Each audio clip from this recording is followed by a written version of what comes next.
2012, a historic event occurred in Washington, D.C. Hadhrat Khalifatul Masih V, may Allah strengthen his hand, met with leading congressmen and senators and other leaders at Capitol Hill. The meeting, the first of its kind, gave an opportunity to some of the most influential leaders in the United States to hear firsthand Islam's message on world peace. Ladies and gentlemen, if you can please be seated. Assalamu alaikum. May peace be on all of you. We start our proceedings this morning with a recitation of the Holy Quran with translation by Maulana Azhar Hanif, National Vice President of the Ahmadiyya Muslim Community.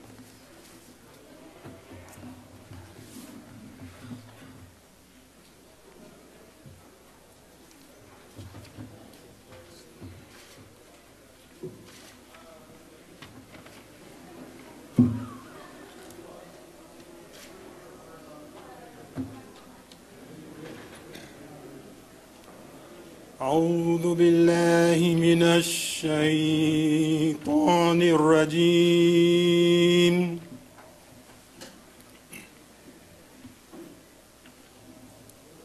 بسم الله الرحمن الرحيم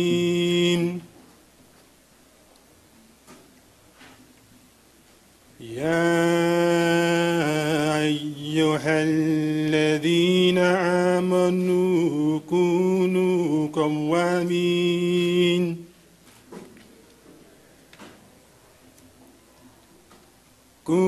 قوامين لله شهداء بالقسط ولا يجرمنكم شنآن قوم على ألا تعدلوا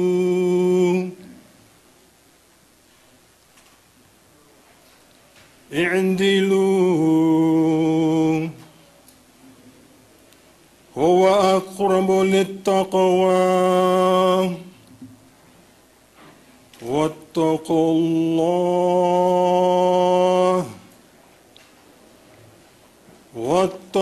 الله إن الله خبير بما تعملون.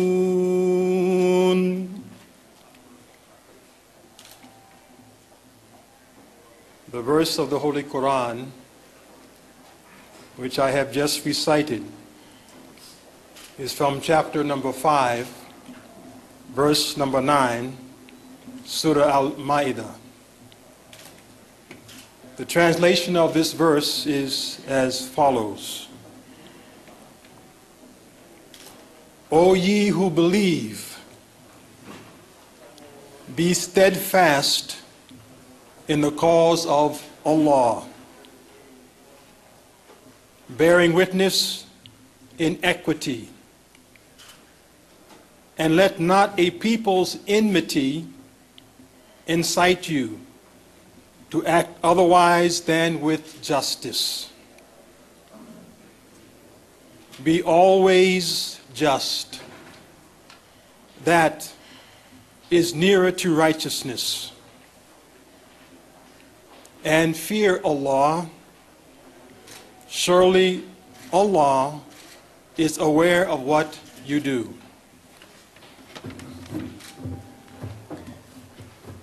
Thank you. Bismillahir Rahmanir Rahim, in the name of Allah, most gracious, ever merciful.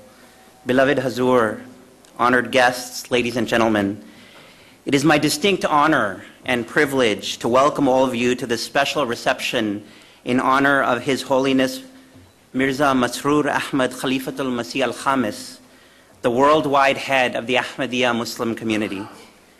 The Ahmadiyya Muslim community is a dynamic, fast-growing, international revival movement within Islam. Founded in 1889, it spans over 200 countries with membership exceeding tens of millions. Here in the United States, our community is the first and oldest American Muslim community. We lay our official roots in 1920. What distinguishes the Ahmadiyya Muslim community from other Muslim organizations is its deep commitment to the institution of Khilafat, or spiritual successorship. We stand united by a single spiritual Khalifa, or leader. And under the leadership of our current Khalifa, His Holiness, our community has now built over 15,000 mosques, over 500 schools, and over 30 hospitals. It has translated the Holy Quran into 70 languages.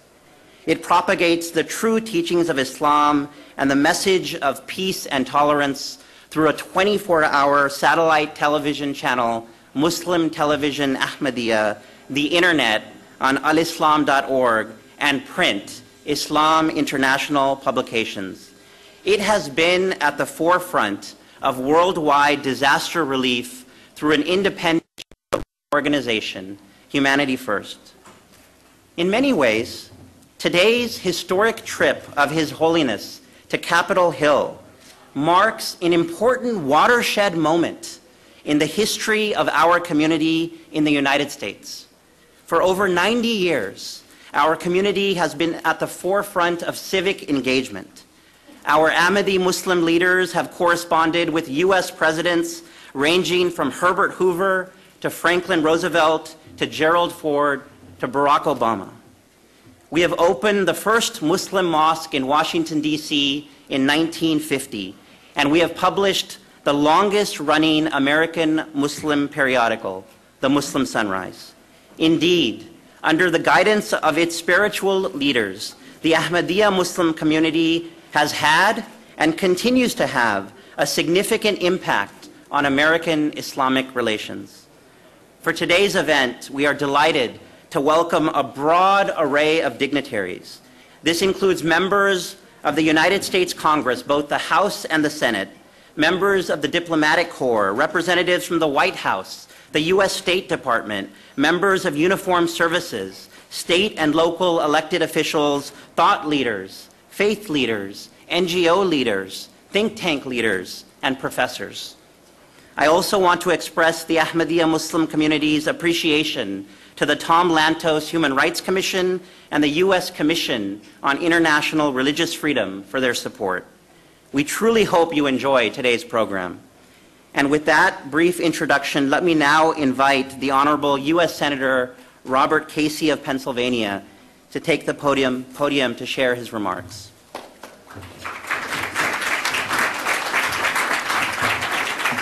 Thank you very much, and I'll be very brief. First of all, I want to express gratitude for the privilege of appearing here in front of Your Holiness and this assemblage. We're really honored you're here. I was saying earlier that you brought the House and the Senate together. We should have you here more often, and we're grateful. Let me say how much I appreciate as well the opportunity to be here with the Ahmadiyya Muslim community here in the United States, and to be with members of the House of Representatives who have us here today.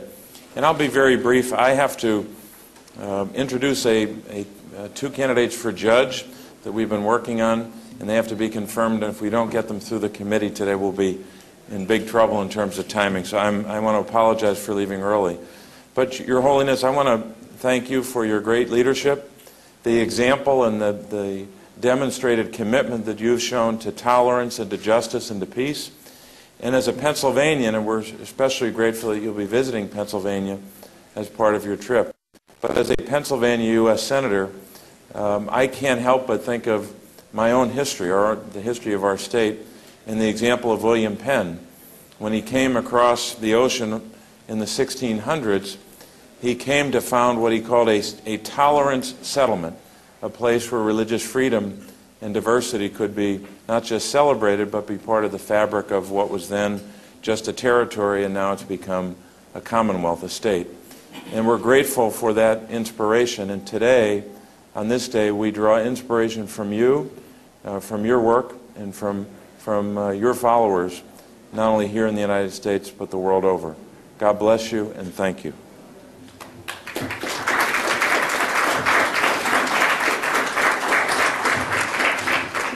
Our next speaker is the Honorable Keith Ellison who is the first Muslim in the United States Congress and serves Minnesota's 5th Congressional District.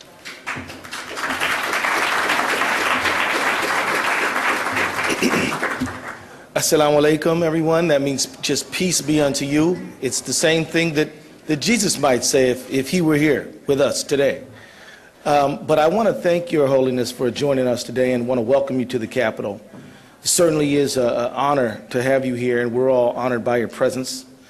I'd like to just point out that it's not in every country in the world that the Ahmadiyya community has been able to operate as freely as they might. This is something I think that is an important thing to point out today, because in this world we live in, the fact is that there are precious few countries where all the people can practice their faith as they're inspired to do so. I can tell you that in America may be the country where it's freest to practice Islam anywhere in the world. And I say that because I know that if we were in Iran, not so easy to be Sunni. If we were in Saudi, not so easy to be Shia. If we were in Pakistan, very difficult to be Ahmadiyya. And there I could run right on down the list, but in America, all seek the divine as they choose. Different ways to be Muslim, all Muslim, different ways to be Christian, many denominations, many ways to be Jewish, many approaches, and it goes on and on and on. So I just want to let you know that we're honored by your presence, very proud of our commitment to religious tolerance in the United States, and we believe that though we may be among the most diverse countries in the history of the world, we have a great degree of stability and acceptance when it comes to religious inclusion. I also want to thank you, Your Holiness, again, because under your leadership and inspiration, the Ahmadiyya community has been a true blessing to its neighbors here in the United States. It was only a few months ago that I sat down in the Cannon building and rolled up my sleeve so that I could give some blood, and I know many of my colleagues did the same thing, in a program called Muslims for Life, and this was a blood drive on September 11th that the Ahmadiyya community sponsored. But it's not only that. The community has been building schools, being a true asset to the community here in the United States. I want to thank you, and I also want to thank my colleagues from the House of Representatives, too numerous to mention. That's a good problem. But I think that by our strong presence here today, what we're saying to you is we value religious diversity, we value the Ahmadiyya community, and we value your leadership. Thank you very much. Thank you, Congressman Ellison. Our next speaker is the Honorable Brad Sherman, one of our event hosts and representative of California's 27th District. I invite him to the podium.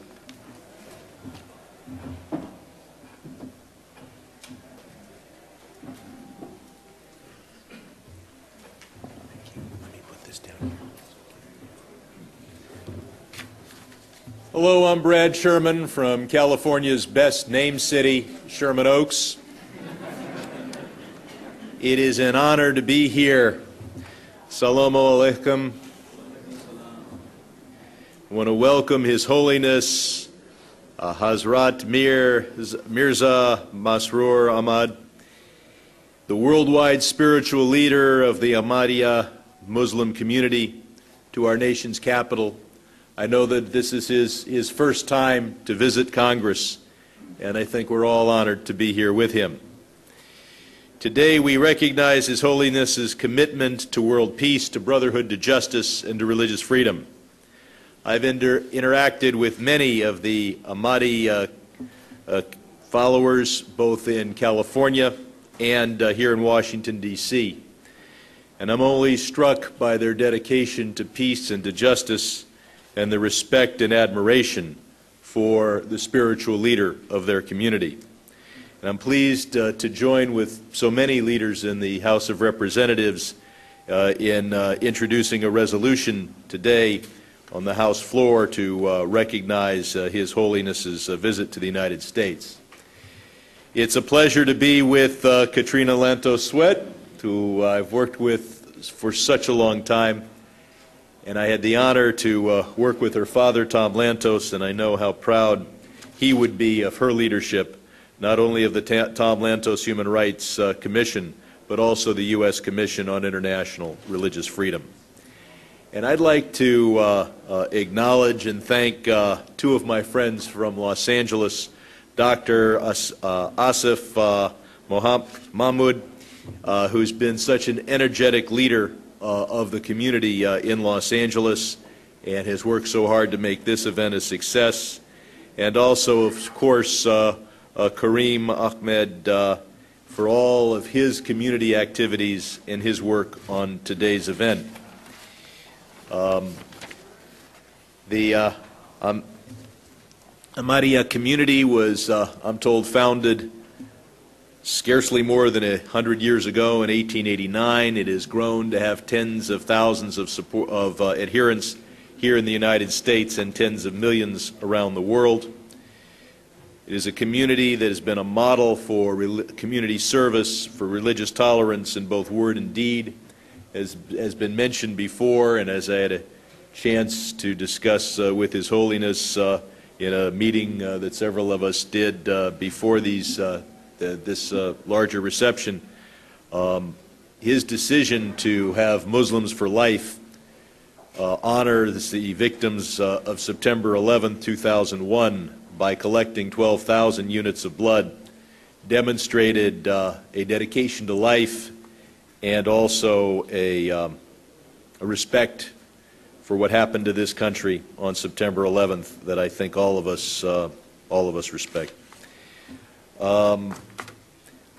There's only one thing that could bring me greater joy than to welcome His Holiness to Washington, D.C., in our capital, and that, of course, would be to welcome him to Los Angeles. And Mike, yes, and some of my other friends from California would think that maybe a side trip to Northern California could also be accomplished as a lesser important part of his visit to our state. The Ahmadi community's motto, love for all, hatred for none, I think speaks volumes about the community's commitment to tolerance, to dialogue, and to harmony. It is traditional and appropriate that a few gifts be given to a visitor. One of the things the members of Congress are able to do is to get a flag that is flown over the Capitol in Washington, D.C., and to give it to a man of great holiness who has honored us by his presence. And I would like to give you this flag.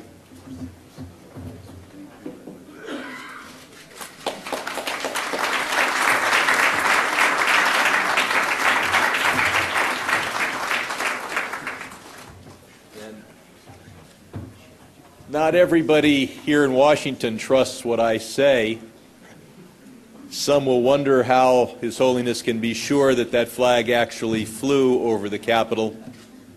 His Holiness himself is a man of faith, and I'm sure he has faith, but for doubters in the audience, I also brought a certificate of authenticity to restore faith to those with doubts. I've also brought some special cufflinks for His Holiness. I thank you for this opportunity.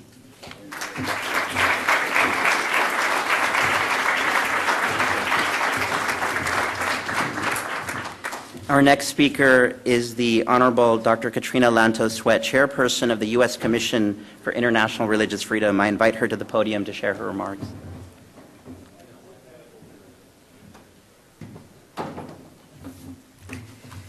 Thank you so much. It is truly a great honor and pleasure to be here. I have to say that there's a particular sense of blessing that seems to rest on this brimming room today, and I'm sure that that's due in part to the wonderful spirit of goodwill, the warm hearts, and the sense of optimism and love of the participants. But Your Holiness, it is undoubtedly a reflection of the blessing that you bring to this capital, and so we are so honored and so grateful to have you here. Speaking for all my USERF colleagues, and I want to recognize my very distinguished colleague, Aziza Al-Hibri, who serves with me on USERF, I am delighted to join members of Congress, His Holiness, and our gracious Ahmadiyya hosts here in our nation's capital. Soon you will hear His Holiness speak about his vision of peace and freedom among peoples and nations. This has been the Ahmadiyya message since its founding in 1889, well over a century ago. Indeed, when it comes to freedom of religion, there is unmistakable evidence that without freedom, there can be no peace. Nations which fail to protect the right to religious freedom fail to achieve peace within their own borders. All too often, they experience hatred and strife, violence and instability. In many of these countries, people have almost no idea what it's like to feel safe, secure, and truly free to live out their beliefs in peace as their conscience leads. Today, nearly 70% of the world's people live in such nations. This includes millions of members of the Ahmadiyya community. Since 1974, Pakistan's constitution has labeled all Ahmadiyya non-Muslims. For more than a quarter century, Pakistan's government has barred the community from calling its own worship centers mosques, from publicly uttering the traditional Islamic greeting, or quoting from the Quran, and from displaying Islam's basic affirmation. Throughout Pakistan, Ahmadiyya are prohibited from sharing their faith with others, or publishing or disseminating their own material. They are restricted from building houses of worship and holding public gatherings. And since they must register as non-Muslims to vote, Ahmadiyya, who insist they are Muslims, as they surely are effectively disenfranchised. Coupled with Pakistan's blasphemy laws, which affect every faith community, these laws have helped foster a climate of violence against Ahmadiyya members. The terrible attack on Lahore mosques in May of 2010 was but one example. But sadly, Pakistan isn't the only country which violates the freedom of religion for Ahmadiyya. In Indonesia, since June of 2008, the government has seriously limited Ahmadiyya activity to private worship and prohibited members from telling others about their faith. Since that time, at least 50 Ahmadiyya mosques have been vandalized and 36 mosques and meeting places shut down. In parts of East and West Java and elsewhere, extremists pressure local officials to close places of worship or ban Ahmadiyya activity altogether. In Saudi Arabia, Ahmadiyya members have been deported for their beliefs. In Egypt, they have been charged under its blasphemy laws. In 2010, I'm proud to say that USERF's intervention helped a number of members leave Egypt for safety abroad. Now, let's be clear. The message of the Ahmadiyya community is a positive call for world harmony and liberty. It points beyond today's sufferings to tomorrow's hopes and dreams. Nonetheless, if we are to stand for these principles, we who believe in peace and freedom dare not be silent. We must take a stand for those who face persecution, wherever and whenever it occurs. So, what can we do? First, we must realize that the same societies that violate the religious freedom of the Ahmadiyya also abuse the rights of others. As USERF has documented, where Ahmadiyya suffer, Hindus and Christians, Sikhs and Baha'is, Shia and other Muslims often are persecuted as well. Second, in order to protect the rights of all, including the Ahmadiyya, and foster peaceful, stable societies, we who are in Washington must make religious freedom a truly compelling foreign policy priority, woven into every aspect of our relationships with other countries. Finally, the United States government should specifically confront governments which target the Ahmadiyya. It should urge Pakistan to amend its constitution and rescind all anti-Ahmadiyya laws.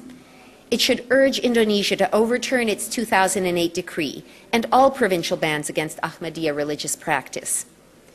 It should press both governments to investigate acts of violence thoroughly and prosecute perpetrators vigorously. And until Pakistan proves itself to be serious about reform, USCIRF believes that it does qualify as a country of particular concern.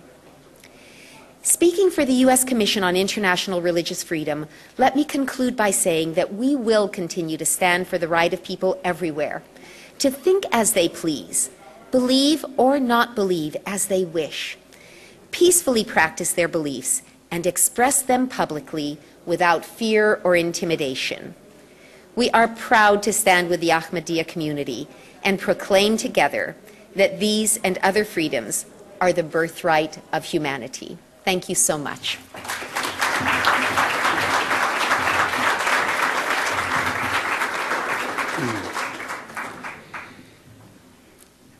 Our next speaker is the Honorable Frank Wolf, who is a representative of Virginia's 10th District and also co-chairman of the Tom Lantos Human Rights Commission. I invite him to the podium to share his remarks.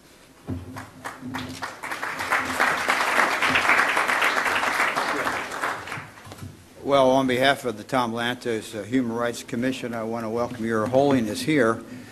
And I want to thank the Ahmadiyya community, particularly here in the United States, but around the world. We know, and I think Ms. Katrina Sweat-Lantos explained the degree of difficulties that the Ahmadiyyas have had. We've seen the pictures of the mosque where they were killed in Pakistan. We know they have a very difficult time in Egypt. They have a very difficult time in other countries. I want to particularly thank the community, the Ahmadiyya community, for supporting the bill that I have that passed the House overwhelmingly, 400 and some to about 20, that sets up a special envoy to advocate for religious minorities in the Middle East. That bill passed, and it passed with the support of the Ahmadiyya community here. And lastly, to welcome His Holiness here and to thank the community and to thank you for the strong support the Ahmadiyya community has given to this, but also not only given to this special envoy bill, but has always been there. Every time there's a group advocating for human rights and religious freedom, the Ahmadiyya community has always been there, and I thank you and welcome you. I wanted to welcome the Democratic leader of the House of Representatives, the Honorable Nancy Pelosi, invite her to the stage.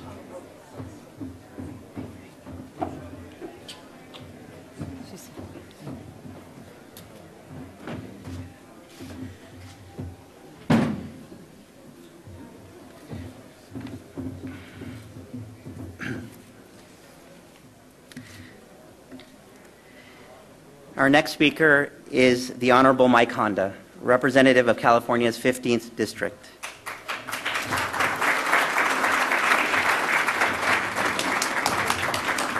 Assalamu alaikum.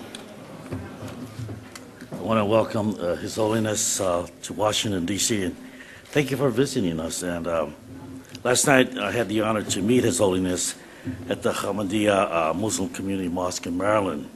It was a wonderful conversation that we had about the power of education, the role of peace, and the diplomacy of the U.S. foreign policy in promoting a peaceful and patriotic Islam. And I just want to mention how proud we are to have Keith Ellison, our first Muslim American, representing his state and his district in the most diplomatic and powerful way that I think that we would all like to see all of our members do.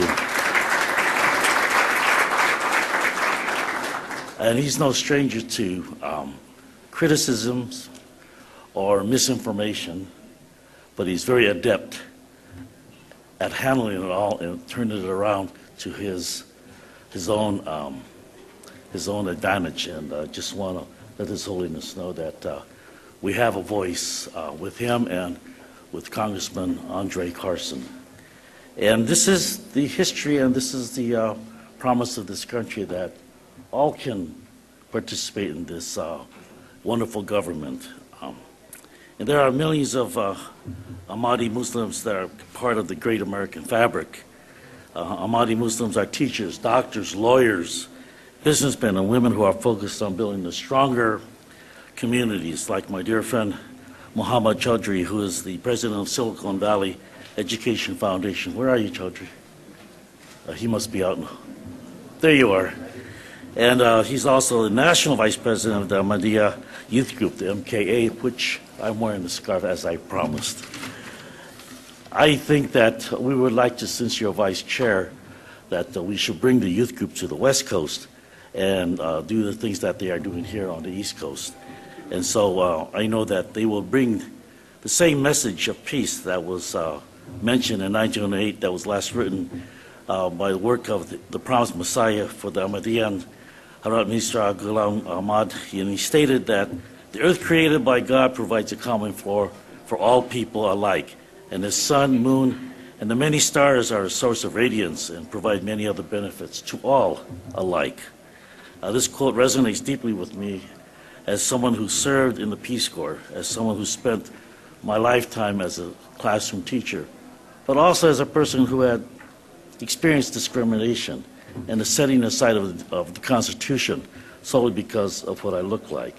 And so the plight and the fight and the kind of uphill battle that the Ahmadiyya Muslim community is facing worldwide, I hope that you find the safe harbor in our country for the young people so that they can develop their leadership skills throughout our country, and to provide that kind of leadership not only towards the country but to the rest of the world, so that they can bring the message of peace, freedom, and harmony led by His Holiness. Thank you very much for joining us in Washington, D.C. Thank you very much.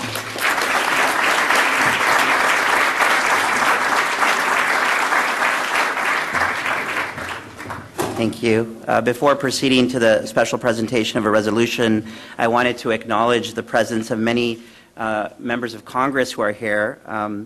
Congresswoman Sheila Jackson Lee, Congresswoman Janice Hahn, Congresswoman Jan Schakowsky, Congresswoman Jackie Spear, Congresswoman Zoe Lofgren, Congressman Gary Peters, Congressman Howard Berman, Congressman Gene Schmidt, Congressman Chris Murphy, and also with us is the former Virginia Governor, Tim Kaine.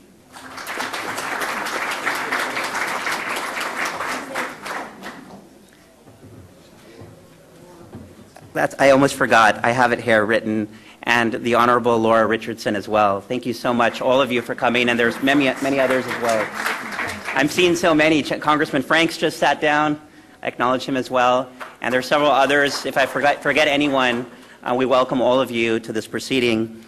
We now switch to the presentation of a special congressional resolution honoring Hazur, His Holiness's visit, and I invite Congresswoman Zoe Lofgren to do so. Well, thank you so much. It's wonderful to be here, and I'm pleased to welcome His Holiness on this historic visit to the United States. I'm introducing an official House resolution today welcoming His Holiness. Very large numbers of my colleagues have co-sponsored this resolution, including, I think, all of the members of Congress who are here with us this morning. The Ahmadiyya Muslim community, as we know, was founded over 100 years ago, and your long advocacy for human rights and protection for religious minorities is well known. The community has millions of members all across the globe. It builds mosques, hospitals, and schools, and started an international charity organization focused on disaster relief. Despite persecution directed at this community, His Holiness has urged moderation, restraint, and nonviolence. I understand that in a few minutes he will deliver a keynote address on the path to peace, just relations between nations. But before he does, we wish to commend his commitment to peace, justice, and humanity, and offer a sincere welcome to His Holiness and a copy of the resolution of the House of Representatives that we are introducing this very day.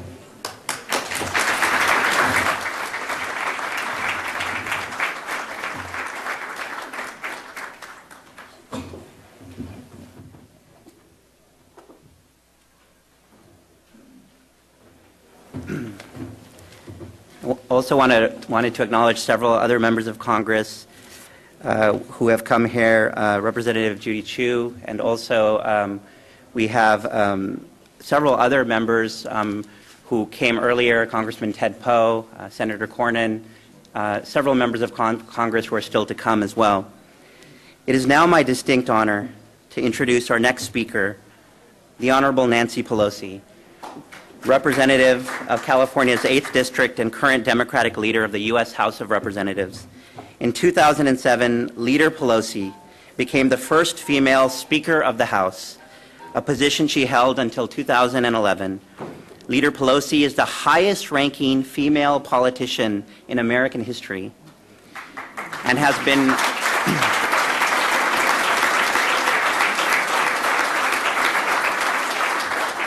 and she has been described as, quote, an extraordinary leader for the American people by our President Barack Obama. I invite Leader Pelosi to the podium to share her remarks.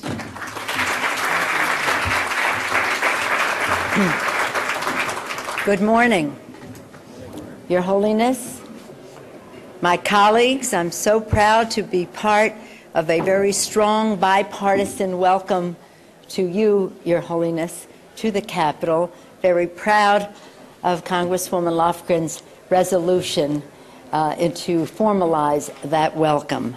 I thank Abjan Khan, the National Director of Public Affairs. Where'd you go? There, for your leadership and your kind introduction. Dr. Zafar, welcome to you as well. And it's always an honor for us to be with Katrina Lantos-Sweat, who brings to this event and to her work a great family tradition of protecting religious freedom and human rights throughout the world. I want to thank my friend Karim Ahmed for introducing me to the community and to his making me much more aware of the work of His Holiness and the leadership. We're very blessed in America with a large population of Muslim Americans. People from time to time say to me, there are more Muslims in America than there are in Qatar, for example. And I said, well, there are more Muslims in America than there are Episcopalians in America. And so just to give an idea of the strength of this community and what it means, and I'm very blessed in my district that I represent in San Francisco. And so recognizing that contribution, when I was elected Speaker, just within a matter of days, we had our first meeting, and I asked our newest member and first Muslim American, Keith Ellison, to do the opening prayer. It was our first prayer under a new majority, and he honored us with his beautiful prayer, and our members were very inspired by that and have been ever since. Since then, he has doubled the number of Americans, by 100%. He has increased the number of Muslim Americans in the Congress. With Congressman Carson, more to be done. But again, it is an honor to welcome you, Your Holiness. And I want to say it's an honor because you are a man, though of humble beginnings, your leadership has made you a figure of global prominence. You started as a teacher, and you have become a guide for millions of Muslims worldwide. You work to help farmers in Ghana, that humble task, and you remain a force for progress across borders and advocate for investment in the developing world. You have been persecuted for your beliefs, jailed for your faith, and exiled from your homeland, but you refuse to turn to bitterness or vengeance, and that is a very important lesson. Instead, His Holiness has emerged as a leader of wisdom and compassion, a champion of nonviolence among nations and respect among faiths. His Holiness and this community have had the courage to condemn terrorism no matter where or who perpetrates it, not simply because you were victims of violence yourselves, but because terror is wrong wherever and whenever it occurs. You have spoken out against violence of intolerance, even among fellow Muslims, not only because you have endured persecution firsthand, but because calling for the destruction of churches and synagogues or other houses of worship is a violation of basic human rights. You have taken your campaign for understanding across our country, and thank you for doing that. Serving as voices for moderation and the drive for peace, this community has done that. You have demonstrated clear and unwavering the community here.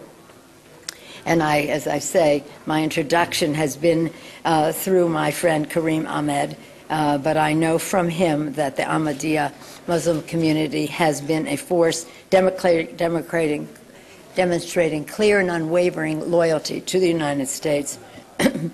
Again, promoting life in our community, blood drives, you're part of the community, and saving lives. These messages and actions reflect the strength of this community and its commitment to our common humanity.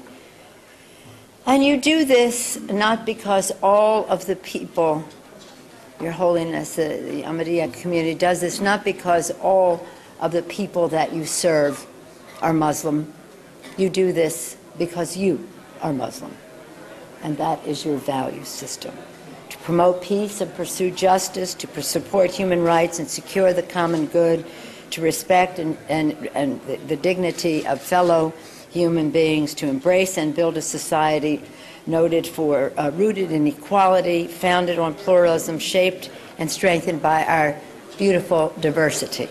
These principles rest at the core of American success.